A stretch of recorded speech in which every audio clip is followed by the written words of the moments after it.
जानू ना मैं इनमें श्रेष्ठ क्या है, मैं जीता हूँ अथवा ये मुझे जीना नहीं। कौरव मार के वे हैं सामने रण के हेतु, अज्ञान के दोष ये समाये। भूला हूँ मैं धर्म सो पूछता हूँ, होवेगा जो श्रेष्ठ स्थाई। कहो सो मैं चेला हूँ आपका बोध दे। यहाँ मिले राज्य मुझे वहीं का, समृद्ध इंद्रासन देवताओं का। तथापि ये इंद्रियां दाहकारी, कैसे मिटेगा भरम मोह भारी। संजय बोला, कह के कृष्ण से ऐसा, गुडाकेश परम तप। करूँगा मैं नहीं युद्ध, रथ में चुप हो रहा। मध्य में दो दलों के ही, दुखी अर्जुन देख के। हे राजन कृष्ण जी बोले, मुस्कुरा के सुवाक्य। श्री भगवान बोले, ना सोचना जो सो सोचे, शब्दों में ज्ञान गा रहा। जीवतों की मरे उनकी, ज्ञानी चिंता नहीं करे। पूर्व में मैं नहीं था क्या, क्या तू राजा ना थे कभी। किंवा ये सब ही आगे, ना होंगे यह भी नहीं। देही को देह में जैसे, बाल्य यौवन है जरा। वैसे देहांतर प्राप्ति, ज्ञानी जाने फंसे। मात्रा स्पर्श है दाता, शीतोष्ण सुख दुख के। अनित्य आते जाते हैं, सहते जाओ भार। सुख दुख एक सा ही माने, जो धीर अर्जुन उसे व्यथा ना देवे। ये मोक्ष के योग्य है वही, कभी दिखे नहीं मिथ्या। अभाव नहीं सत्य का, आत्मवेता जनों ने ये। दोनों का भेद है अविनाशी वही जानो, व्यापक जो सब विश्व में। उस अव्यय का नाश कोई भी कर नहीं सके। अविनाशी अप्रमेय, नित्य तिसके शरीर ये। विनाशी है कहे ज्ञानी, इसी से लड़ भार।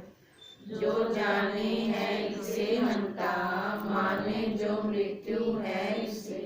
दोनों ही मूर्ख हैं, आत्मा मरता मारता नहीं। हुआ नहीं मरता भी नहीं है, जन्मा था वह जाएगा है ना ऐसा। नित्य स्थायी ये अजन्मा पुराना, मरे नहीं देह को मृत्यु आए। जो इस अविनाशी को अजन्मा नित्य अव्यय जाने है, सो किसे पार्थ मारेगा मरवाएगा। जो त्याग के कपड़े पुराने, नवीन लेवे नर दूसरे ही। उसी प्रथा से यह जीर्ण दे, छोड़े लखे दे नया सब दे। इसे शास्त्र नहीं काटे, आगी नहीं जला सके। वृक्ष ये नहीं दिए, वायु सूखा नहीं करे। ये अछेद अदाई है, भीगता सूखता नहीं। नित्य है सर्व में स्थायी, सनातन हिले नहीं। अचिंत्य है ये अव्यक्त, अविकारी कहा गया। ऐसा जान के इसको, शोक के योग्य तू नहीं। कहेगा यदि तू आत्मा होता है नित्य ही मरे, तो भी इसके लिए पार्थ शोक तेरा अयोग्य है। पैदा होवे तिसे मृत्यु, जन्म है जो मरे उसे। यही सिद्धांत है स्थायी, इससे शोक व्यर्थ है। मूल में भूत है गुप्त, मध्य में दृश्य है उग्र, अंत में फिर अव्यक्त, इनका शोक है। आश्चर्य से एक किसे लखे हैं, आश्चर्य से एक किसे कहे हैं। आश्चर्य से एक किसे सुने हैं, सुन के भी है बोध नहीं किसी को। सबके देह में पास सदा देही अवधि है, इसी से सब भूतों का शोक तू करना नहीं। सब धर्म देखने से भी भय योग्य तुझे नहीं। धर्म के युद्ध से श्रेष्ठ ना देखे अन्य क्षत्रिय। यदि इच्छा से मिला पाठ स्वर्ग द्वार खुला हुआ। भाग्यवान क्षत्रियों को ही मिले है युद्ध कर्म ये। यदि इस अवस्था में त्यागेगा युद्ध धर्म तू। सर्व धर्म कीर्ति खोवेगा करेगा पाप संग्रह। गावेंगे सब ही तेरी आकृति नित्य विश्व में। संभावित जनों को है आकृति मृत्यु से बुरी। वैसे रण में भागा कहेंगे ये महारथी। सर्वत्र मान्यता तेरी आवेगी फिर हीनता। तेरे समर्थ्य की निंदा करके शत्रु जो तुझे बोलेंगे अपशब्दों से। इससे श्रेष्ठ दुख क्या। मरेगा तो स्वर्ग प्राप्ति भोगेगा राज्य जीत से। हे कौन्ते इसी से तू खड़ा हो रण हेतु से। सुख दुख लाभ हानि जय अजय समान ही। करके युद्ध में जूझो तुम्हें पाप नहीं लगे। ज्ञान बुद्धि कही मैंने मान तू पार्थ कर्म में। ये बुद्धि युक्त होने से छूटेगा कर्म बंध से। यहाँ कर्म नहीं टूटे संग दोष नहीं लगे। अल्प भी आचरे से ये बचावे भव बंध से।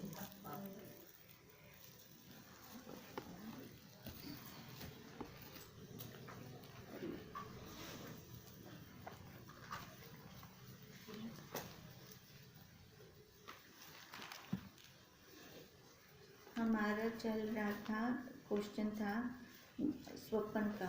जगत और स्वप्न को कैसे एक गए थे। फिर उसने उदाहरण दिया था भी स्वप्न में अगर स्त्री का संग करता है पुरुष तो उसका बिस्तर खराब हो जाता है।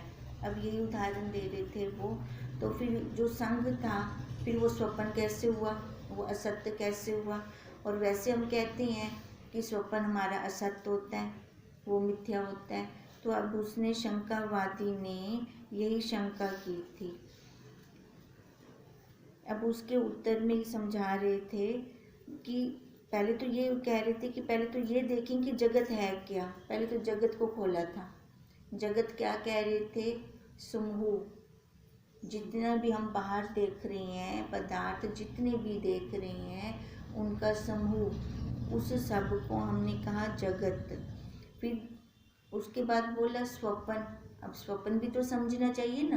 पहले जगत को समझ लिया, अब स्वप्न को समझे भी। स्वप्न किसको कहते हैं।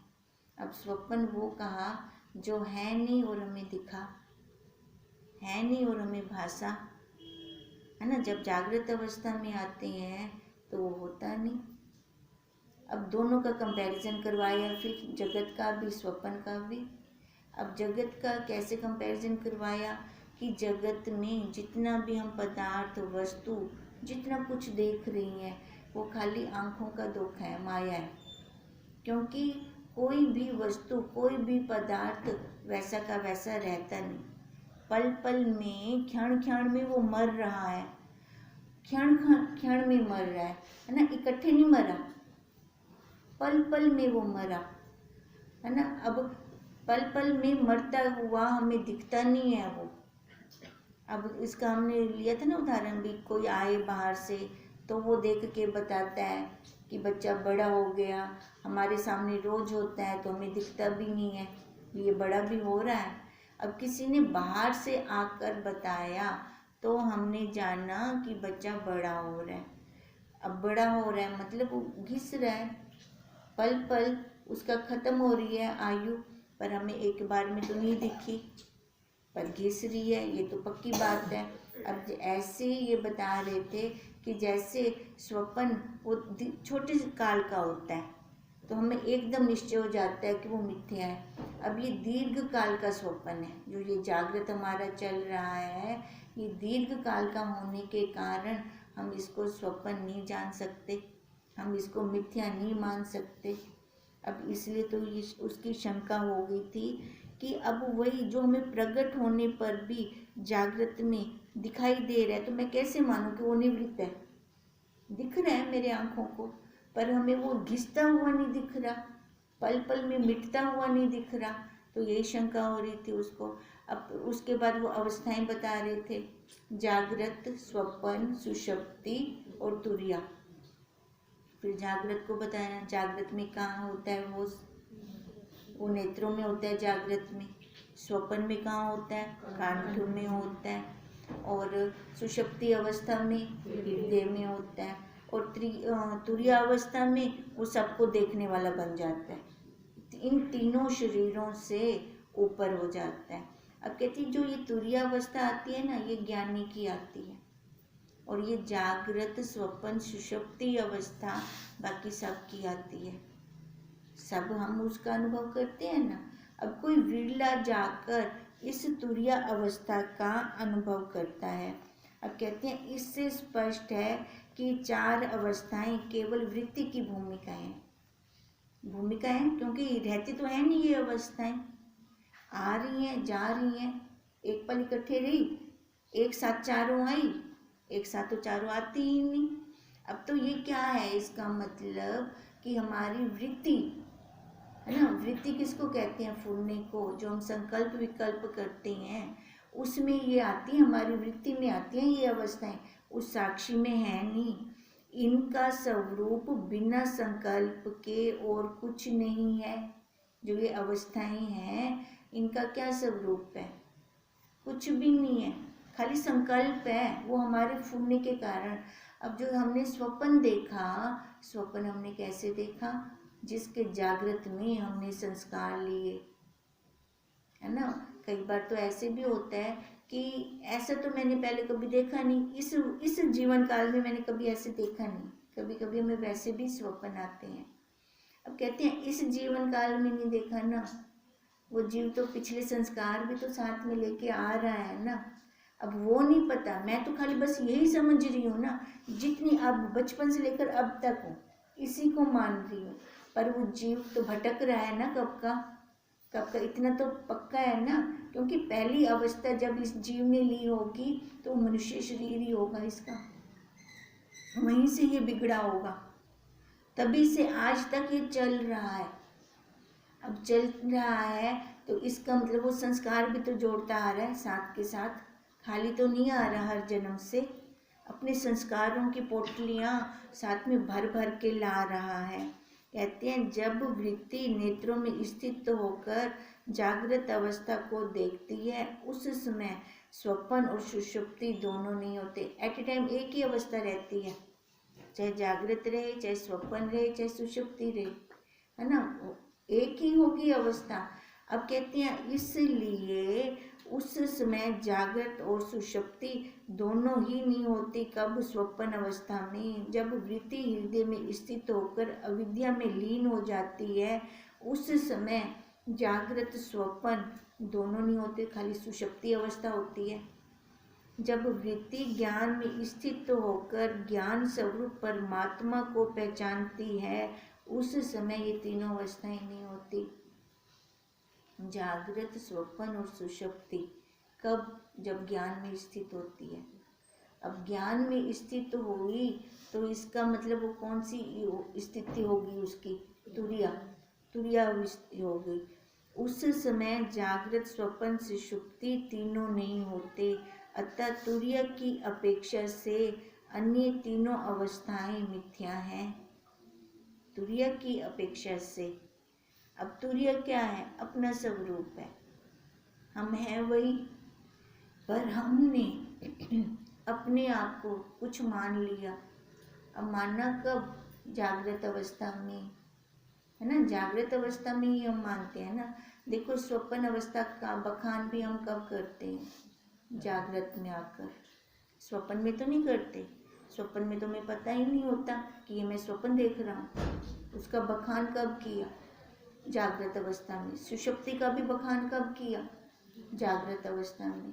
तो इसका मतलब जो जागृत अवस्था है ना, सबसे बल रखती है वो ज़्यादा, क्योंकि जागृत अवस्था से ही हमारे सारे संस्कार बनते हैं। हम सारे संस्कारों का पुंज कहाँ, कौन सी अवस्था में इकट्ठे करते हैं? जागृत अवस्था में। और वही संस्कार हमारे आगे अवस्थाओं में से निकलते हैं फिर। तो इसका मतलब सबसे ज़्यादा सावधान मेरे को कब रहना चाहिए? जागृत अवस्था में। अब मैं जब जागृत अवस्था में सावधान रहूँगी तब मेरी ये अवस्थाएं खत्म होंगी। और जागृत अवस्था में जब मैं इसको जानने वाली बन जाती हूँ, ज्ञान में स्थिति भी हम कब पाते हैं? जागृत अवस्था में। ऐसा तो नहीं है कि स्वप्न में हमें कोई ज्ञान दे रहा है। जो जागृत में मैंने ज्ञान लिया है ना, वही मेरा स्वप्न में निकल सकता है, ये पक्की बात है। पर स्वप्न में मेरे को कौन ज्ञान देगा, है ना? अब जो स्वप्न वाला ज्ञान नहीं है तो इसका मतलब जागृत में, अब इसलिए गुरुदेव कहते हैं कि हमारी जागृत अवस्था सुषुप्ति वाली हो। जागृत में सुषुप्ति हो फिर तो फायदा है। जैसे सुषुप्ति में हम सारा कुछ छोड़ते हैं तभी आनंद आता है ना हमें। ऐसे जागृत में जो ये जीव पकड़ लेता है एक एक चीज को, पकड़ता कैसे है? अपने मन से ना, मन से, अपनी वृत्ति से पकड़ते हैं ना। अब वृत्ति से ही तो अपना पूरा संसार है। आप जितने भी सारे बैठे हो, देखो आपकी वृत्ति में होगा ये सामान मेरा है, ये सामान मेरा है, ये सामान मेरा है, ये बच्चे मेरे हैं, ये घर परिवार मेरा है। अब ऐसे देखने से हमें पता चल रहा है किसकी वृत्ति में क्या चल रहा है। तो इसका मतलब मैंने कहाँ से पकड़ा हुआ है? अपनी वृत्ति से, अंदर से पकड़ा हुआ है ना। अब देखो जब तक वो, अब जो मैंने पकड़ा ना, यहीं से मेरा ये संसार बन गया। अब यहीं से मैं बाहर निकल गई। जबकि मैं क्या थी? मैं ब्रह्म थी, है ना। ब्रह्म में तो कोई पकड़ छोड़ना होता नहीं, जन्म मृत्यु होती नहीं, लेना देना होता ही नहीं। ब्रह्म का मतलब जो अपना स्वरूप है। अब अपने स्वरूप, जैसे हम सुषुप्ति का लेते हैं, पर वो अज्ञान की है सुषुप्ति, सबको छोड़ते हैं तभी हमें आनंद आता है। ऐसे जब ये सारा कुछ छोड़ दूंगी मैं ज्ञान में, ज्ञान से छोड़ सकते हैं, वैसे नहीं छोड़ सकते हम ये विचार। ज्ञान क्या है? विचार ही तो है। विचार से मैं सारा कुछ छोड़ सकती हूँ। और ऐसे कोई मेरे से जबरदस्ती छुड़वाए तो छूटेगा ही नहीं। मैं जब विचार से छोड़ूंगी तब तो अपने मिनट भी नहीं लगाऊंगी। अब देखो जिसको मैं मिनट नहीं लगाती तो वो ज़्यादा सरल है कि नहीं। जो असत्य है, पहले ही जा रहा है, उसको छोड़ने में मुसीबत क्या है ना। जो पहले ही जा रहा है, जो झूठा है, मिथ्या है नहीं। खाली मेरी वृत्ति में है और किसी और दूसरे की वृत्ति में भी नहीं है, खाली मेरी वृत्ति में है। अब अगर हम सारे अपनी अपनी वृत्ति को देखें तो सबकी अपनी अपनी वृत्ति बोलेगी, है ना। अब खाली वही मैं छोड़ दूं जो झूठा है, उसको खाली छोड़ना है। अपना स्वरूप तो है ही है। फिर अब कितनी देर लगेगी उसको छोड़ने में? कितना टाइम लगेगा? जो झूठी को मैंने पकड़ रखा है, खाली उसको छोड़ना है और कुछ करना भी नहीं है। आसान है कि नहीं है? कितना आसान है ये। झूठ को छोड़ दो, जाता क्या है? कुछ खत्म हो जाएगा? कुछ खत्म नहीं होगा। वो उसका बनाया जगत वैसे का वैसा ही रहेगा, पर अपना फायदा हो जाएगा। हमारा जो ये जन्म मरण का चक्कर चल रहा है ना, हमारा ये रुक जाएगा, यहीं पे रुक जाएगा और हम देखने वाले बन जाएंगे। तभी बार बार कहते हैं देवता भोगा मत करो, देखा करो। देखने में ही फायदा है। अगर देख रही हूँ तो मन दूसरी साइड जाएगा कैसे? दृश्य में लय कैसे होगा? दृश्य में तो तब जाके लय होता है ना जब हमारी असावधानी होती है। दुर्घटना भी तब घटती है, पहले तो नहीं घटती। ये दुर्घटना घटी पड़ी है हमारी। हुण डंडा चाबू हाथ विच, खाली सावधानी रख गिनू हुण दी सावधानी अपने जन्म जन्म को सुधार वैसे, जन्म जन्म को क्या सुधार से, पिछो तीली लग वैसे एक आग की, सारे संचित कर्म सुहा। फिर वही अपना संकल्प फलीभूत होगा, ये मेरा लास्ट जन्म है। ऐसे तो ये संकल्प हमारा फलीभूत होगा। खाली झूठ को छोड़ना है और कुछ भी नहीं करना। उस समय जागृत स्वप्न सुषुप्ति तीनों नहीं रहते। देखो जब ज्ञान में स्थित होते हैं हम, उस टाइम ये तीनों नहीं रहते। अतः तुर्य की अपेक्षा से ये मैंने तीनों अवस्थाएं मानी है ना। है तो अपनी असली अवस्था वही, उसकी अपेक्षा से तभी तो ये तीनों अवस्था मानी है, क्योंकि इन तीनों का ज्ञान होगा। अज्ञान का भी ज्ञान होना बहुत जरूरी है। जब तक अज्ञान का हमें ज्ञान नहीं होता कि ये झूठ है, तब तक हम उसको छोड़ेंगे कैसे। अब इसलिए कहते हैं कि तुर्य की अपेक्षा से ये तीनों अवस्थाएं मिथ्या हैं, क्योंकि यह तीनों अवस्थाएं एक दूसरे का विरोध कर सदा स्थित नहीं रहती, पर अपना स्वरूप हमेशा रहता है। वो अज्ञान काल में भी तो वही सत्ता दे रहा था। अज्ञान काल में उसने हमारा साथ छोड़ा नहीं, वही था। अब पर हम भ्रांति में कितनी आगे निकल गए, कितनी आगे निकल गए कि अपने स्वरूप को छोड़कर झूठे को, सोने को छोड़कर रोल्ड गोल्ड को पकड़ लिया। अब रोल्ड गोल्ड भी तो वैसा लगता है, पर बुद्धि में ही हमारी दृढ़ता यही होनी चाहिए थी। व्यवहार तो करने हैं ना हमें, है ना। परमार्थिक सत्ता में तो हमें रहना ही है ही है, उसमें हम रह ही नहीं है, हम हैं भी वही। पर व्यवहारिक सत्ता में हम इतने उलझ गए, इतने उलझ गए कि अपनी उस परमार्थिक सत्ता को, जो मैं शुद्ध था, चैतन्य था, हम करते हैं ना, चैतन्यम शाश्वतम शांतम व्योमातीतम निरंजनम। अब हम थे तो वही, पहुंच कहाँ गए, कहाँ से कहाँ चले गए। तुर्य सर्व अवस्थाओं के होने और ना होने में समान है, गुण साम्य अवस्था। देखो वो सम अवस्था में है, वो सम सत्ता है, सबके पास है। ये नहीं कह सकते उसने भेदभाव की है। अब जैसे बीज में अव्यक्त रूप से छिपा हुआ वृक्ष है, बीज के अंदर है ना, कहाँ है, पर जब वो पृथ्वी का संग करेगा फिर निकल के आएगा। अब ऐसे जब इसने पृथ्वी का संग किया, ये देह रूपी पृथ्वी का संग किया, तो यहाँ से निकल के आया जड़ और चेतन। उस बीज के सबसे पहले दो फाड़ होते हैं, दो निकलते हैं वहाँ से। अब देखो जब इसने भी संग किया, दो निकल आए, जड़ और चेतन। अब इसमें से एक सत्य है, एक असत्य है, क्योंकि उस दोनों का एक्सपर्ट है ना। माया भी अपना वो पूरा बल रखती है ना, और वो भी अपना पूरा बल रख रहा है, उसके अंश हैं हम। आकार में हम क्यों आए, क्योंकि प्रारब्ध थी तभी आकार में आए। अब उस प्रारब्ध को मैंने खर्च करना था, अब मैं खर्च कर रही हूँ उस प्रारब्ध को, कि और कुछ करती जा रही हूँ साथ में। प्रारब्ध किसकी है, शरीर की, है ना, तभी शरीर मिला। अब इस शरीर का क्या था, ताना बाना, किसी को सुख देना, किसी से लेना, किसी को दुख देना, किसी को से लेना दुख, यही ताना बाना था, यही इसको खर्च करना था। पर खर्च करने के साथ साथ मैंने इस शरीर का कुछ और भी ताना बाना बना लिया कर्मों के द्वारा। अब जो संचित कर्म मेरे को खर्च करने के लिए, खाली यही शरीर साधन है संचित कर्मों को खर्च करने का, और कोई नहीं है। अब इसमें वो भी खाली मनुष्य शरीर, दूसरे कर्म तो भोग रही हैं, वहाँ तो हो ही रहा है, पर इसमें जो ये वाला हमें मिला हुआ है शरीर, मानव शरीर, अब यहाँ पे हम स्वतंत्र हैं, उसको खर्च करके अपने वो खत्म कर सकते हैं।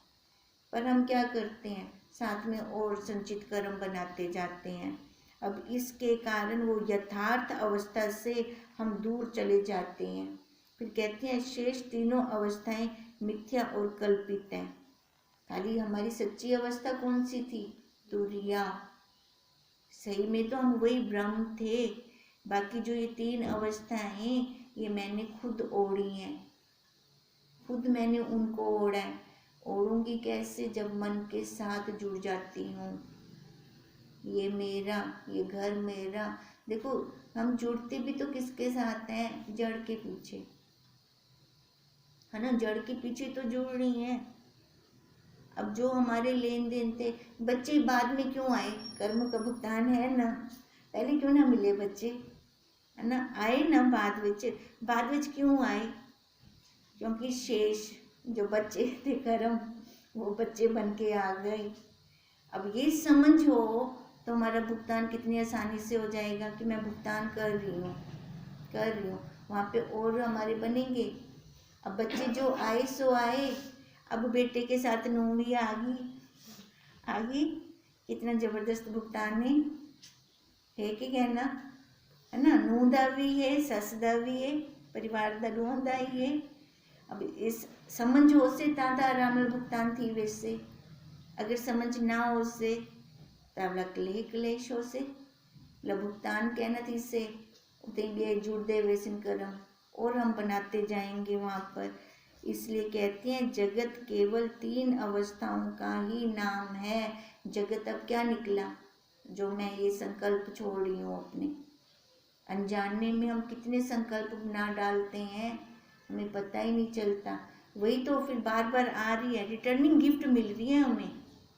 अब वही रिटर्निंग गिफ्ट को लेकर हम देखो कितने दुखी होते हैं। अपनी मन पसंदीदा मिल से कहना, जो हम भेज के आएंगे वैसी गिफ्ट देगा वो भी। अब जो उसने दी हमें गिफ्ट अगर पसंद नहीं आ रही तो अपने ऊपर शर्म आनी चाहिए। ये मैं यो जी करते आई हूँ कर्म, यो जी गिफ्ट पहले देते हैं ताए तो रिटर्निंग मिलती भी है ना, पहले मैंने दी होगी ना ये वाली गिफ्ट, तभी तो रिटर्न मेरे पास आ रही है। अब कहते हैं अगर हम ऐसे देखते हैं तब ये जगत में रहते हुए भी जगत हमें टच नहीं करेगा। इसलिए जगत केवल 3 अवस्थाओं का नाम है।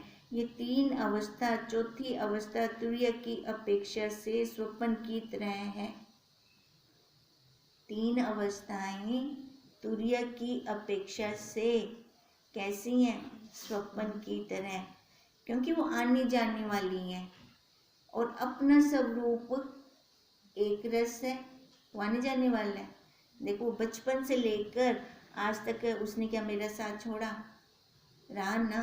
पर जो ये तीनों अवस्थाएं हैं, आ रही हैं जा रही हैं, कभी कोई तो कभी कोई, तो इसका मतलब ये तीनों अवस्थाएं सत्य नहीं है। सत्य है तो मेरा वही स्वरूप, वही ब्रह्म रूप, वही मैं सत्य हूँ। अब अगर मैं सत्य को देखती हूँ तो सत्य अपने आप जाता है कि नहीं जाता? छूट जाएगा ना अपने आप, छोड़ना तो नहीं पड़ेगा हमें। अब इसलिए बार बार गुरुदेव हमें जगा रहे हैं कि जगत स्वप्न की तरह है, इसलिए इसको हमने क्या कहा? मिथ्या। क्योंकि ये सारा है कहाँ? तीनों अवस्थाएं कहाँ हैं? जगत में।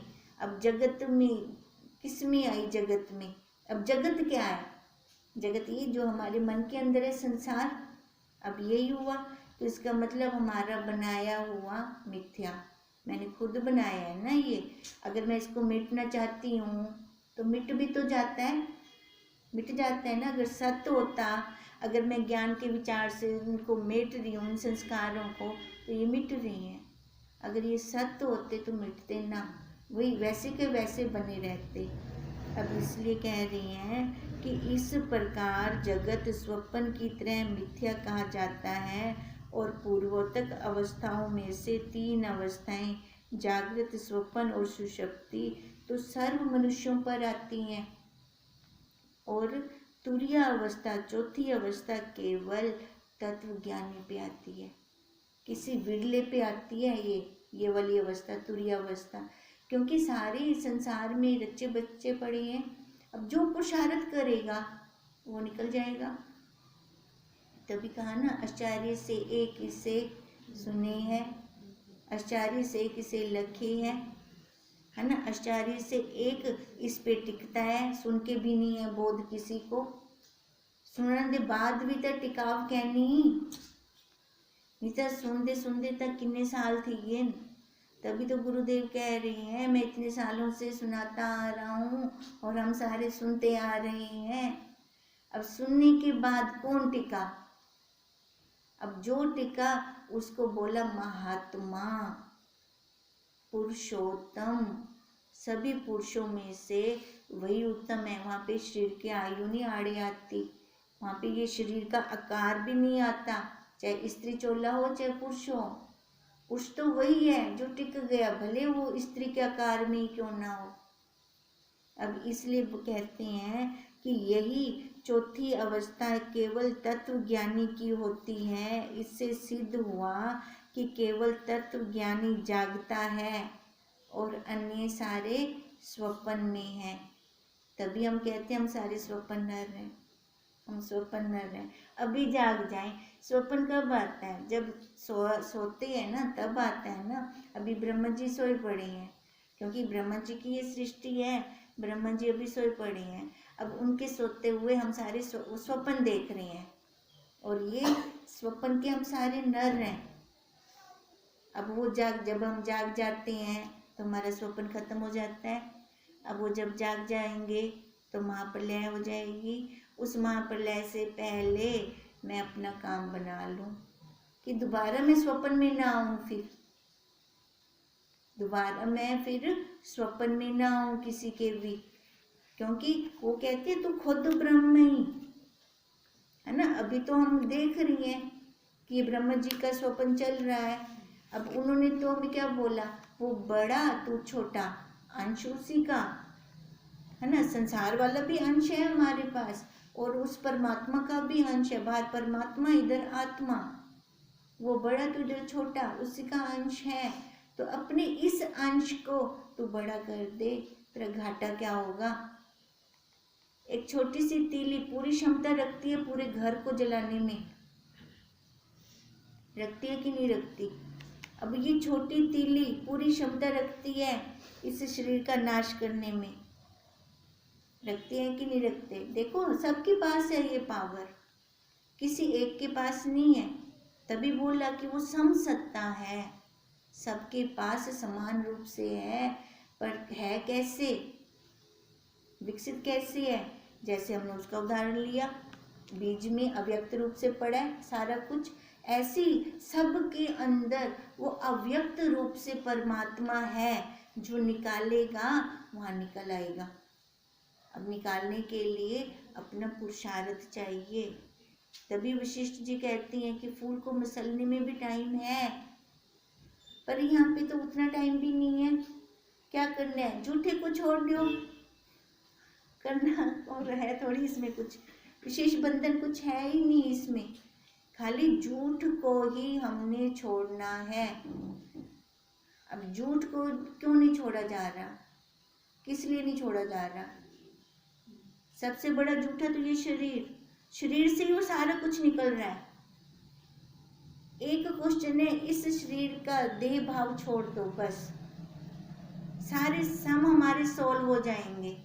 सारे क्वेश्चंस हमारे जो उलझे पड़े हैं वो सारे सॉल्व हो जाएंगे। खाली यही दृढ़ता हो कि समय आने पर सबका सब कुछ बनना पड़ा और हो जाना है। हम क्या चाहते हैं कि वो जो 10 दिन बाद पे जाना था वो अज खुले, दादी मुद्दे बाद जड़ा आना ही वो हुण खुल बने। क्यों खुले भाई? क्या कितने खुले? वो अपने टाइम ते उससे तो आपको ज़्यादा भगदौड़ मची पी तो मची भी रहे। समय आएगा तब तो खोलेगा। वो नियामक कोई छोटा मोटा है क्या? वो किसी की रिश्वत नहीं लेता। गथिया होंदे अगो रख दियो जे डाडी बाद आमणाई तो अज खोल दे, खोल से हो। वो इतना छोटा मोटा नियामक नहीं है। तभी कहते हैं जो ये गुरु का ज्ञान है ना, मूल में रखें इसको, मुंह में ना रखें। मूल में जाएं उसके गुरु के ज्ञान में।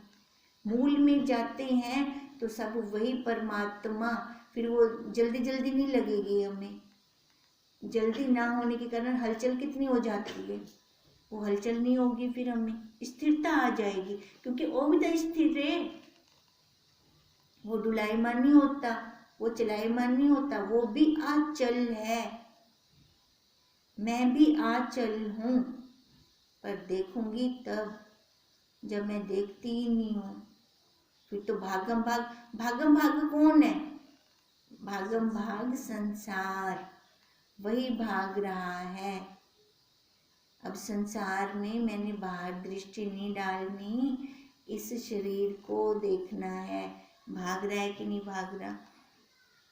आपका खुद अनुभव बोलता है कैसे भाग रहा है। बचपन कहाँ भाग गया, अत्ता पत्ता रह गया कुछ, जवानी कहाँ भाग रही है, कोई छोड़ रही है निशानी। बुढ़ापा भी भाग रहा है, कोई स्थिर है ही नहीं इसमें। फिर देहांतर प्राप्ति, फिर ये भागते रहेंगे। गति करवाना बनना है, लेकिन दे बनना है। मरण के बाद भी छोड़ देंगे दुनिया वाले, बोला गति करवा देंगे। अपनी गति खुद से अपने आप कितनी बनू था, है ना। अगर हम अपना खुद ही अच्छे से करके जाएं, अपना कार्यक्रम असा संभलते सैट कितनी बनू। उनको क्या जरूरत पोसे साड़ी गति करवावन दी भला। नहीं तो कोई गाया जी वेंदा पे, कोई हरिद्वार वेंदा पे, कोई कुरुक्षेत्र वेंदा पे, उसा कूला को चलाई वेंदन असा भी ये जी इनसे कि चल दे हम तो क्योंकि ज्ञान नहीं लिया ना गुरु का। ज्ञान में टिके नहीं ना, ज्ञान तो लिया, फिर टिकना भी तो है। अब जब तक हम खुद नहीं टिकते तब तक ये गति होती रहेगी, चलते रहेंगे। अब चलते चलते कब तक अवट आएगी ये खुदा जाने, कब लगेगा। बस ये संसार में हम कुछ कहनी में कौन दोबारा कहनी आवना। जब तक ये अंदर से नहीं निकलता तब तक गति चलते रहेंगे। जब ये अंदर से निकलेगा तब अपना पुरुषार्थ असली शुरू होगा, उससे पहले हो भी नहीं सकता। अब वही हमारा असली स्वरूप है, तुरीय अवस्था। और कह रहे हैं कि उसमें कोई तत्व ज्ञानी ही रुकते हैं। ऐसा क्या तत्व ज्ञानी क्या नहीं है इनसे? कोई क्यों लगाया, कोई तत्व ज्ञानी रुकता है। अगर वही दृढ़ता अपने अंदर, मैं तत्व ज्ञानी हूं, मैं इस तत्व को लूंगा। तत्व कैसा? जो निराकार है। मैं उस तत्व को देखूंगा, उसको लखूंगा। कोई क्यों लगाया? वो मैं विरला हूँ, वो विरला मैं हूँ। जब ये दृढ़ता अंदर से निकलती है, देखो जो इम्पॉसिबल काम भी होते हैं ना वो पॉसिबल हो जाता है। पहले ये निकले तो सही। आप पता खुद ही स्टैंप लाडू ये तो संत महात्मा कर सकते हैं, ऋषि मुनि कर सकते हैं, जेड़े घर बार छोड़ी बैठे हुए। क्यों भाई, वो क्यों कर सकते हैं? ये कहा गया ये खजाना राज ऋषियों को। ऋषि किसको कहा गया? ऋषि किसको कहा गया? जो परंपरा से चल रहे। हम राज ऋषि हैं, हम राज ऋषि हैं, हम मुनि नहीं हैं। हम परंपरा से, गुरु और शिष्य की परंपरा से हम ये ज्ञान ले रहे हैं।